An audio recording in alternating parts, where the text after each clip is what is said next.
নবোদয় বিদ্যালয় সমিতি প্রতিষ্ঠিত হয়েছিল 1985 সালে দুটো নবোদয়,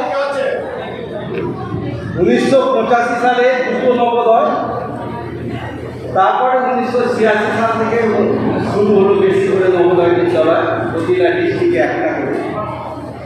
এবং এই নবোদয় বিদ্যালয় প্রতিষ্ঠার একমাত্র উদ্দেশ্য বাচ্চার সর্বাঙ্গীন উন্নতি, that is all round development of the student. কোন বাচ্চা দ্য টোটাল যত সিট থাকবে তার 3/4 সিট রুরাল এরিয়া, গ্রাম্য রুরাল এরিয়া, যেখানে শিক্ষার আলো পৌঁছায়নি, সেখানে ভারত সরকার পৌঁছাতে চায়, পৌঁছে এমন শিক্ষা দিতে চায় যে সেই বাচ্চাটা ভবিষ্যতে সমাজে খুব বড় প্রতিষ্ঠানে বড় চেয়ারে বসবে, আইএস হবে, আইপিএস হবে, আইএফএস হবে, বড় ইঞ্জিনিয়ার হবে। এইটাই ছিল তার মূল উদ্দেশ্য। আর এর সঙ্গে উদ্দেশ্য কি ছিল?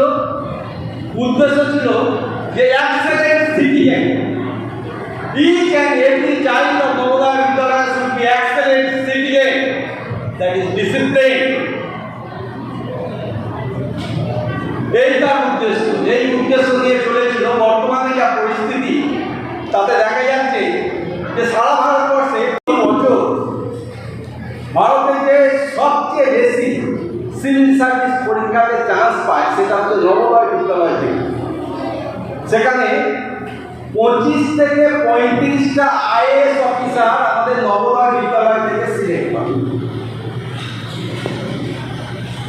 আমার খুব দুঃখ ছিল যে 25টা থেকে 35টা আইএএস অফিসার হয়, কিন্তু পশ্চিমবঙ্গে কেউ হয়নি।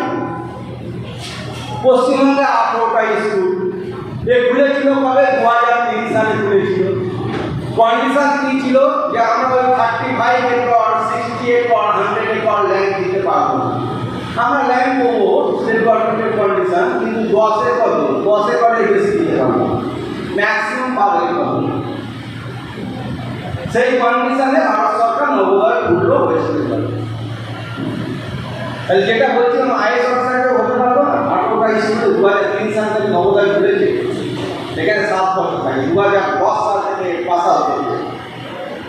লাস্টে দেখা গেল যে জগন্নাথ বিদ্যালয় নর্থ 24 পরগনা থেকে এ বছরে একটা আইএস অফিসার এই ফার্স্ট 18টা স্কুলে ধীরে ধীরে হবে।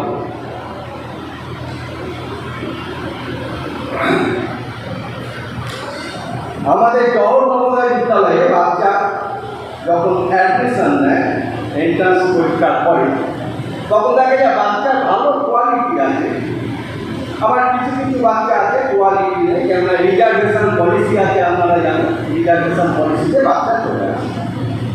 সেই বাচ্চাকে আমরা মোড করে ভালো কোয়ালিটিতে নিয়ে যাই এবং সে যে মার্কসটা পায় সেই মার্কসের উপরে ভিত্তি করে বিভিন্ন এন্ট্রান্স পরীক্ষা দেওয়ার সুযোগ পাইছে।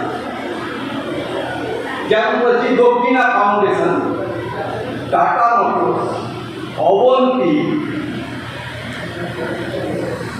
নিবৃত্তি গ্রুপ, এরা পরীক্ষা নেয়। পরীক্ষা নেওয়ার পরে বাচ্চা ভালো মার্কস পেলে তাকে 3 বছর 5 বছর কমপ্লিট ফ্রিতে এডুকেশন দেয় এবং পরীক্ষার কোচিং দেয়। যেমন দক্ষিণা ফাউন্ডেশন, সে থেকে বাচ্চা 10 এবং 12 পরে পরীক্ষা নিতে পারে। সে বাচ্চা সিলেক্ট হলে সে বাচ্চাকে তারা নিয়ে নেবে, নিয়ে 2 বছরের কোচিং দেবে এবং 11-12 পড়বে। ক্লাস 12 পরে যদি সিলেক্ট হয় তাহলে 1 বছরের কোচিং দেবে সম্পূর্ণ বিনামূল্যে। এবং দক্ষিণা ফাউন্ডেশনের কোচিং পাওয়ার পরে বাচ্চা খুব ভালো র্যাঙ্ক করে এবং গভর্নমেন্ট কলেজে চান্স পায়, গভর্নমেন্ট মেডিকেল কলেজ, ইঞ্জিনিয়ারিং কলেজে চান্স পায়। এই স্কুলে আমি যখন এসেছি সে বছরে কোনো বাচ্চা চান্স পাইনি। গত বছরে একটা বাচ্চা চান্স পেয়েছে, আর এবছরে 10টা বাচ্চা চান্স পেয়েছে। দক্ষিণা ফাউন্ডেশনে senior teacher and my colleague এবং দূর থেকে এই ব্লকে সমস্ত গার্জিয়ানদের স্বাগত, শুভ অপরাহ্ন, সবাইকে নমস্কার। আপনারা জানেন আপনাদের ছেলে মেয়ে স্কুলে পড়ছে এবং আমাদের প্রিন্সিপাল স্যার আসার পরে বিদ্যালয় একটা নতুন ভাবে সেজে উঠেছে। 1/1/2019 থেকে আছি। কিছুটা সময় আমি আগে দেখেছি, আগে যিনি প্রিন্সিপাল স্যার ছিলেন তার অধীনস্থ কাজ করেছি এবং স্যার জয়েন করার পরে যে সমস্ত কাজ বিদ্যালয়ে হয়েছে, যেভাবে স্কুল সেজে উঠেছে এবং উনি থাকাকালীন যে সমস্ত ছেলেমেয়েরা অপরচুনিটি ন্যাশনাল ইন্টারন্যাশনাল লেভেলে পৌঁছেছে, এইগুলো সব কৃতিত্ব ওনার জন্যে। এবং উনি শুধু আমাদের উপরে থাকবেন, বট বৃক্ষের মতো উনি থাকবেন এবং আমরা সমস্ত দিক থেকে ওনাকে সহযোগিতা করব, অর্থাৎ আমাদের স্কুলকে সহযোগিতা করব। আর আমাদের স্কুল আরও উন্নতি করুক, অনেক দূর এগোক, এটা আপনারাও চাইবেন, আমরাও চাইব। তাই আমি আমার প্রথম পয়েন্ট থেকে শুরু করছি।